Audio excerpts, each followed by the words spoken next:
চলতি বছরের বাজেটে বালুরঘাট হিলি রেল প্রকল্পের আরও 210 কোটি টাকা মঞ্জুর করল রেল মন্ত্রক। জমি অধিগ্রহণের ক্ষতিপূরণ মূল্য বরাদ্দের পরেই চলতি বছরে বরাদ্দ অর্থে লাইন পাতার কাজ করবে রেল।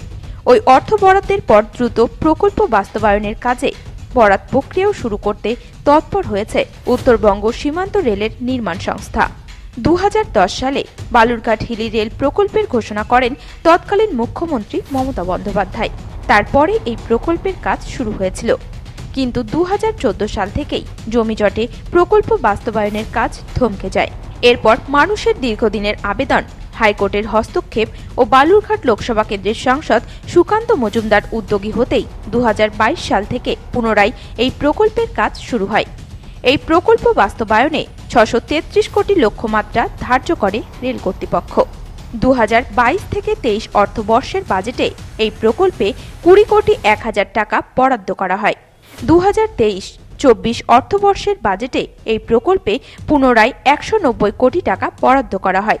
যদিও ওই অর্থবর্ষেই ওই প্রকল্পে অতিরিক্ত 310 কোটি টাকা খরচ করে রেল কর্তৃপক্ষ।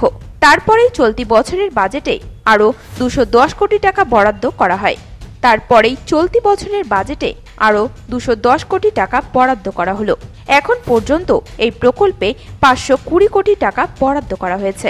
তবে এই প্রকল্পের জমি অধিগ্রহণে 2022-23 অর্থবর্ষে 74 কোটি টাকা খরচ করেছে রেল কর্তৃপক্ষ। এই প্রসঙ্গে অর্থনীতিবিদ তথা বালুরঘাটের বিধায়ক অশোক কুমার লাহিড়ী জানান, নমস্কার। আপনারা জানেন যে গত 1 ফেব্রুয়ারি আমাদের ইন্টারিম বাজেট হয়েছে, তাতে রেলওয়ের যে পরিকল্পনা দেখছি এবং হিসেব নিকেশ দেখছি তাতে খুব আনন্দের কারণ যে ওরা যেটা করেছেন, এই রেলওয়ে সরকার, রেলওয়ে ডিপার্টমেন্ট 210 কোটি টাকা হিলি বালুরঘাটের জন্য বরাদ্দ করেছে। আর তাই শুধু নয়, দেখছি পরিশোধিত অনুমান অর্থাৎ রিভাইজড এস্টিমেট অনুযায়ী ওরা 310 কোটি টাকা এই বছর, যেটা 31শে মার্চ শেষ হচ্ছে, সেটার জন্য খরচা করছেন। তার মানে 310 আর 210, তার মানে 520 হয়ে গেল। 520 ছাড়াও যেটা দেখছি আরেকটা জিনিস, যে ওরা 74 কোটি টাকা খরচা করেছিল 2023 মার্চে, যে বছর শেষ হয়েছিল সেই সময়।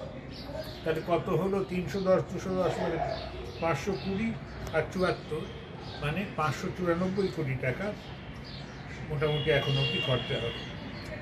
এইটা যদি ভেবে দেখুন যে প্রথম স্যাংশন কস্ট ছিল 238 কোটি টাকা, অনেক বেশি হয়ে গেছে। তার কারণ সময় চলে গেছে আর সময়ের সাথে সাথে মূল্যবৃদ্ধি হয়েছে। আমি রেল মন্ত্রীকে, আমাদের প্রধানমন্ত্রী নরেন্দ্র মোদীকে ধন্যবাদ জানাই।